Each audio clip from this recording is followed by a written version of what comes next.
Now that I've had a chance to spend some time with the Torqbar, I wanted to put down a review of the device. As you probably know, or if you watch some of my other YouTube videos, you can see that this is a fidget spinner. It's part of the everyday carry phenomenon, or whatever you want to call that. This is a keychain type thing that you just carry around with you, and when you're bored or want to switch, task switch from what you're working on, you give it a spin. Torqbar is kind of the main company here. I don't know if they were the first, but if you're looking around, they seem to be the flagship provider of these fidget spinners. This is the Torqbar. It's called the Solid Body. It's the model SB. This is the titanium. This is the steel. At other times in the YouTube channel, I've been able to feature the copper and the brass. It's only available in those 4 options. Anyway, so this is a review, so if you want the basics, check out my other videos, but I'll keep going on my feelings about these things.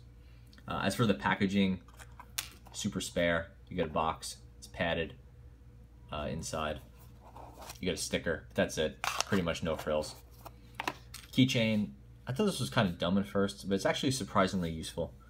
This keychain is a little flimsy, and putting a Torqbar that costs $199 in the case of the titanium and $179 in case of the stainless on something as flimsy concerned me, but I really haven't had any problems with it.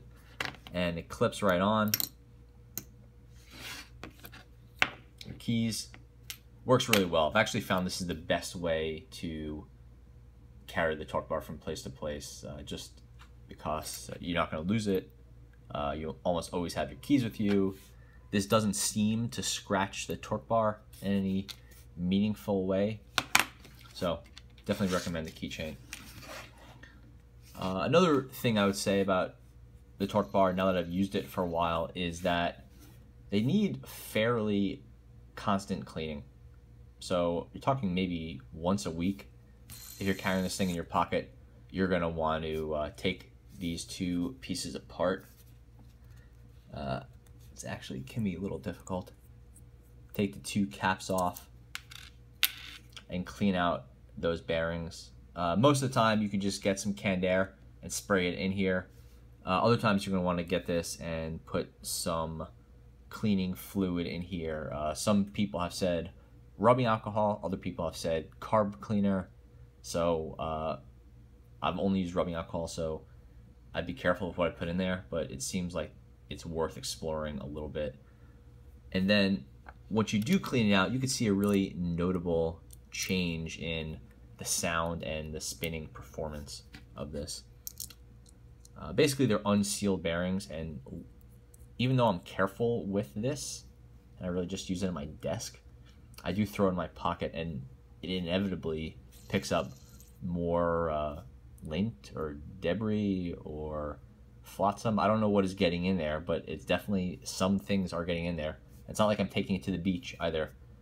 So you do have to clean it, and that is a bit of a pain.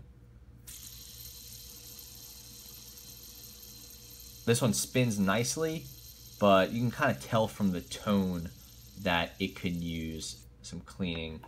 Here's the steel one. I don't use this one as much.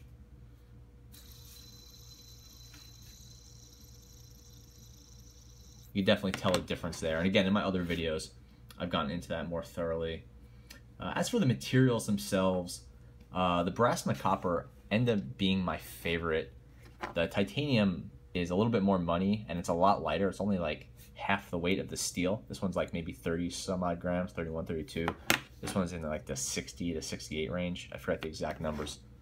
But I thought I would like the really light titanium more. But I definitely don't, so I don't know. I would not recommend spending more on the titanium model because I like how the other ones feel in your hand. Again, the copper and the brass were my favorites, probably leaning towards the copper. And at $149, it's actually substantially cheaper than the other ones.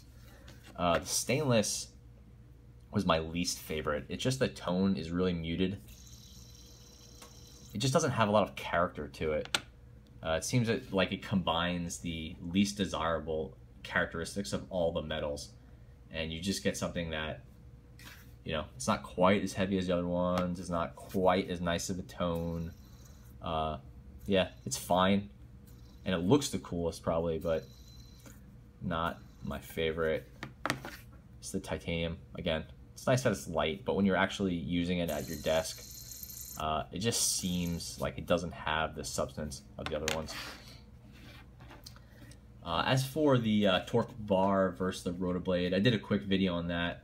I really do prefer the Torqbar. I think they're a lot harder to get right now, so that's a bit of a pain. But as from a size and design standpoint, this is definitely preferable in my opinion. It just seems really nicely made.